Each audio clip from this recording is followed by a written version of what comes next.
जरा सोचिए, एक दिन आपको एक चिट्ठी मिले और उसमें सिर्फ एक लाइन लिखी हो, अब आपकी सेवाओं की जरूरत नहीं है। तो आज हम एक ऐसी ही कानूनी लड़ाई की बात करेंगे जिसने भारत में कर्मचारियों के अधिकारों को हमेशा के लिए बदल दिया। स्टेट बैंक ऑफ इंडिया बनाम एन सुंदरमनी। मतलब क्या कोई कंपनी बस एक चिट्ठी भेजकर किसी को भी निकाल सकती है? और अगर कोई परमानेंट भी ना हो, बस प्रोबेशन पर हो, तो क्या उसके पास कोई अधिकार नहीं बचते? तो आज की कहानी एक ऐसे ही एम्प्लॉय की है जिसे एक बड़े बैंक ने बस एक लाइन के लेटर से निकाल दिया। लेकिन कहानी में ट्विस्ट तब आया जब सुप्रीम कोर्ट ने कहा, रुको, इतना आसान नहीं है। तो चलिए इस केस में थोड़ा और अंदर चलते हैं। सारी कहानी शुरू होती है एक चिट्ठी से। तो देखिए, इस कहानी में दो मेन प्लेयर्स हैं। एक तरफ है एन सुंदरमनी, एक टेम्पररी एम्प्लॉय जो प्रोबेशन पर थे, और दूसरी तरफ कौन? देश का सबसे बड़ा bank, state bank of India.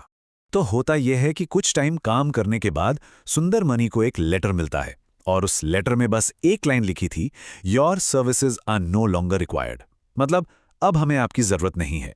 कोई रीजन नहीं, कोई डिस्कशन नहीं, कोई कॉम्पेंसेशन नहीं, बस नौकरी खत्म। लेकिन सुंदरमनी ने हार नहीं मानी। उन्होंने तय किया कि वो इसके खिलाफ लड़ेंगे, और बस यहीं से पूरी कहानी पलट जाती है। वो सीधा कोर्ट गए और उन्होंने कहा कि ये कोई सिंपल टर्मिनेशन नहीं है, ये है रेट्रेंचमेंट, यानी छटनी। और यकीन मानिए, यही एक शब्द इस पूरी लीगल बैटल का सेंटर पॉइंट बन गया। तो सवाल ये उठता है कि ये रिट्रेंचमेंट आखिर है क्या? चलिए समझते हैं कि कानून इसे कैसे देखता है।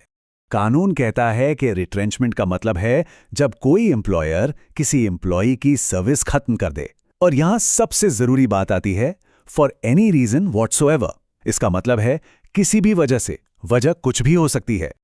हाँ, लेकिन इसमें कुछ एक्सेप्शंस भी हैं। मतलब कुछ चीजें हैं जिन्हें रिट्रेंचमेंट नहीं माना जाता। जैसे अगर किसी को डिसिप्लिनरी एक्शन के तहत निकाला गया हो, या कोई खुद रिजाइन कर दे, या रिटायर हो जाए, या फिर किसी का फिक्स टर्म कॉन्ट्रैक्ट खत्म हो गया हो, ये सब छटनी में नहीं आता। तो अगर किसी का टर्मिनेशन इन एक्सेप्शंस में नहीं आता और उसे रिट्रेंचमेंट माना जाता है, तो एम्प्लॉयर को 3 शर्तें पूरी करनी पड़ती हैं। पहला, 1 महीने का रिटन नोटिस। दूसरा, कॉम्पनसेशन देना होगा। और तीसरा, सरकार को भी बताना होगा। अच्छा, तो सुंदरमनी ने तो अपना केस रख दिया। अब देखते हैं कि बैंक ने कोर्ट में खुद को कैसे डिफेंड किया। उनका क्या कहना था? एसबीआई का आर्ग्यूमेंट बड़ा सीधा था। उन्होंने कहा, अरे ये रिट्रेंचमेंट है ही नहीं, ये तो बस एक टेम्पररी जॉब का एंड है। प्रोबेशन पीरियड खत्म हुआ, बात खत्म। उनका मानना था कि क्योंकि एम्प्लॉयड टेम्पररी है तो ये रिट्रेंचमेंट वाले रूल्स उस पर लागू ही नहीं होते। पर कहानी यहां खत्म नहीं हुई। ये लीगल फाइट चलती रही और पहुंच गई देश की सबसे बड़ी अदालत, सुप्रीम कोर्ट तक। जरा देखिए कि ये सफर कैसा था। सबसे पहले मामला लेबर कोर्ट में गया। वहां कौन जीता? सुंदरमनी। फिर बैंक गया, हाई कोर्ट। वहां भी सुंदरमनी ही जीते। लेकिन बैंक ने हार नहीं मानी और वो केस को ले गए सुप्रीम कोर्ट।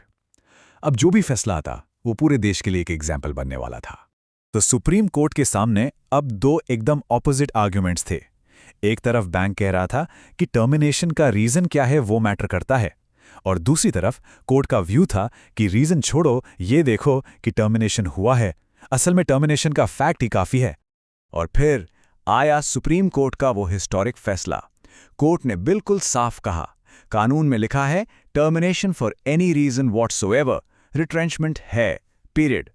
कोई भी एम्प्लॉयर सिर्फ चालाकी से शब्द बदलकर या किसी पर टेम्पररी का ठप्पा लगाकर कानून से बच नहीं सकता। इस एक फैसले का जो असर हुआ वो बहुत बड़ा था। इसने एम्प्लॉय राइट्स के लिए एक नया प्रेसिडेंट, एक नई मिसाल कायम कर दी। इस पूरे फैसले का सार क्या था? बस ये कि किसी की नौकरी टेम्पररी हो सकती है, पर उसके अधिकार टेम्पररी नहीं होते। कानून उसे भी प्रोटेक्शन देता है। तो इस फैसले की लेगेसी क्या रही? इसने भारत में लेबर लॉस को काफी हद तक बदला। जो लोग टेम्पररी या प्रोबेशन पे थे, उन्हें ज्यादा सिक्योरिटी मिली। ये बात पक्की हो गई कि किसी को निकालने के लिए एक फेयर और लीगल प्रोसेस फॉलो करना ही पड़ेगा, और कंपनियां वो अब कॉन्ट्रैक्चुअल लूप होल्स का फायदा उठाकर बच नहीं सकती। ये केस भले ही पुराना हो, लेकिन आज के जमाने में हमें सोचने पर मजबूर करता है। आज जब गिग वर्क और शॉर्ट टर्म कॉन्ट्रैक्ट्स इतने कॉमन हो गए हैं, तो ऐसे में जॉब सिक्योरिटी का असली मतलब क्या रह गया है? ये एक ऐसा सवाल है जो आज भी उतना ही रेलेवेंट है।